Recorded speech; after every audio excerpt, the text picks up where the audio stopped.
വിചാരിച്ചിട്ട് വെറുതെ അയാൾ വിളിച്ചു കഴിഞ്ഞിട്ട് അങ്ങോട്ടും ഇങ്ങോട്ടും തട്ടുക. ലാസ്റ്റ് നിമിഷം എവിടെ പോയി റിന്യൂ ചെയ്യാൻ വേണ്ടി 3-4 ദിവസം പട്ടിണിയാണ്. അതും പോരാഞ്ഞിട്ട് പേരിൽ തമ്മിൽ ഈ ഒരു സമയത്തും എന്താ പറയുക, ഇങ്ങനെയുള്ള മനുഷ്യ സ്നേഹികളെ ആളുകളുണ്ടെന്ന് അറിയുന്നത് വളരെ സന്തോഷമുണ്ട്.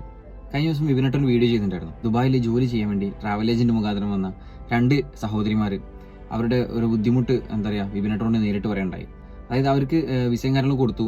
വിസ എക്സ്പയർ ആകാനാകുന്ന സമയത്ത് അവർ ആ ഒരു ട്രാവൽ ഏജന്റിനെ കോൺടാക്ട് ചെയ്യുന്ന സമയത്ത് യാതൊരുവിധ റെസ്പോണ്ടും കാര്യങ്ങളും ഉണ്ടായിരുന്നില്ല. അവർ ഏകദേശം 1 ലക്ഷം രൂപേൻ്റെ അടുത്ത് കൊടുത്തിട്ടുണ്ട്.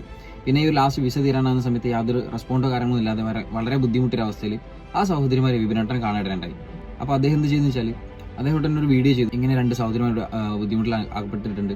ഇവർക്ക് വേണ്ടി സ്പോൺസർഷിപ്പ് ചെയ്യാൻ ആഗ്രഹിക്കുന്ന ആളുകൾ ആരെങ്കിലും, ഇവർക്ക് സഹായിക്കാൻ പറ്റുന്ന ആളുകൾ ആരെങ്കിലും ഉണ്ടെങ്കിൽ ഒന്ന് വിപിനേട്ടനെ കോൺടാക്ട് ചെയ്യാന്നുള്ള രീതിയിൽ അദ്ദേഹം ഒരു വീഡിയോ ചെയ്തിട്ടുണ്ടായിരുന്നു. ആ ഒരു വീഡിയോ കണ്ട് ഒരു 5 മിനിറ്റിനകം തന്നെ റോയൽ ഗോൾഡ് ഗ്രൂപ്പിന്റെ ബാവക്ക വിപിനേട്ടനായിട്ട് കോൺടാക്ട് ചെയ്തു. ആ 2 പേരുടെ സ്പോൺസർഷിപ്പ് ഞാൻ ഏറ്റെടുക്കുന്ന രീതിയിൽ നല്ലൊരു മനസ്സിനുടമയായി അദ്ദേഹം എന്തായി വിപിനേട്ടൻ മെസ്സേജ് ചെയ്തു. അതിനുശേഷം അവർക്ക് വേണ്ട എല്ലാ കാര്യങ്ങളും എന്താ പറയുക ബാവക്ക ചെയ്തു കൊടുത്തിട്ടുണ്ട്. അദ്ദേഹം അവരെ എന്താ പറയുക ദുബായിൽ നിന്ന് എക്സിറ്റ് ചെയ്തതിന് ശേഷം അവർക്ക് വീണ്ടും അവർക്ക് വേണ്ട വിസ കാര്യങ്ങളൊക്കെ അവർ റെഡിയായി കൊടുത്തിട്ടുണ്ട്. ഞാൻ അദ്ദേഹത്തിന് മെസ്സേജ് ഉണ്ടായിരുന്നു. അപ്പോൾ അദ്ദേഹം പറഞ്ഞതെന്ന് വെച്ചാൽ അവരുടെ കാര്യങ്ങളൊക്കെ റെഡി ആയിട്ടുണ്ട് എന്നുള്ളതാണ് അദ്ദേഹം പറഞ്ഞത്. നിങ്ങളൊരു കാര്യം ശ്രദ്ധിക്കുന്നത് വെച്ചാൽ നിങ്ങൾ വിദേശത്ത് പോയി ജോലി ചെയ്യാൻ ആഗ്രഹിക്കുന്ന ആളുകൾ ട്രാവൽസ് മുഖാന്തരം എന്താ പറയുക വിസ ക്യാഷ് കൊടുത്തിട്ട് വിസയൊക്കെ എടുത്ത് വന്നിട്ട് ഒരുപാട് നമ്മൾ ഇതേപോലെ എന്താ പറയുക കേട്ടിട്ടുണ്ട്. പറ്റിക്കപ്പെട്ട ഒരുപാട് അവസ്ഥകൾ നമ്മൾ കേട്ടിട്ടുണ്ട്.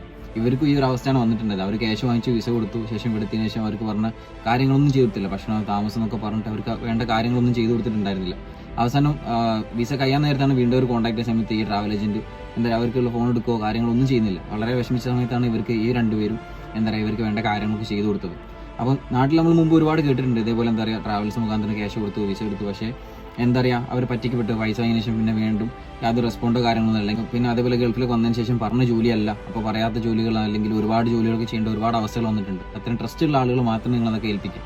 എന്നാൽ ഈ ഒരു വീഡിയോ കണ്ടപ്പോൾ ഭയങ്കര സന്തോഷമായി. കാരണം അവർക്ക് വേണ്ട കാര്യങ്ങളൊക്കെ ഇവർ 2 പേരും ചെയ്തു കൊടുത്തിട്ടുണ്ട്. അപ്പോൾ ഇനി ഇങ്ങനെ ആരും പറ്റിക്കപ്പെടാതിരിക്കുക. അത്തരത്തിലുള്ള വ്യാജന്മാരായ രീതിയിലുള്ള ട്രാവൽ ഏജന്റ്മാരൊക്കെ ഉണ്ടെങ്കിൽ എന്താ പറയുക നിങ്ങൾ ഒരിക്കലും അവർക്ക് എന്താ പറയുക ക്യാഷ് കാര്യങ്ങൾ കൊടുക്കാതിരിക്കുക. അത്രയും സെക്യൂറായ രീതിയിൽ മാത്രം ചെയ്യാം. ഈ ഒരു വീഡിയോ പറയുമ്പോൾ വിഷമമുണ്ട്. കാരണം എല്ലാ ട്രാവൽ ഏജന്റ്മാരും അങ്ങനെയല്ല, നല്ല നല്ല ആളുകളും ഉണ്ട്. എൻ്റെ വൈഫ് ഒരു ട്രാവൽസിനാണ് വർക്ക് ചെയ്യുന്നത്. പക്ഷേ എന്താ പറയുക അവരൊക്കെ വേണ്ട രീതിയിൽ എല്ലാ കാര്യങ്ങളും ചെയ്തു കൊടുക്കുന്നുണ്ട്. എന്തായാലും ഇവർ ഈ ഒരു ചെയ്തൊരു കാര്യത്തിന് വളരെ സന്തോഷമുണ്ട്. കാരണം എന്താ പറയുക ഇത്തരത്തിൽ മനുഷ്യ സ്നേഹികളുള്ള ആളുകൾ ഇപ്പോഴും ഉണ്ട് എന്നുള്ളത് അറിയുമ്പോൾ വളരെ സന്തോഷമുണ്ട്.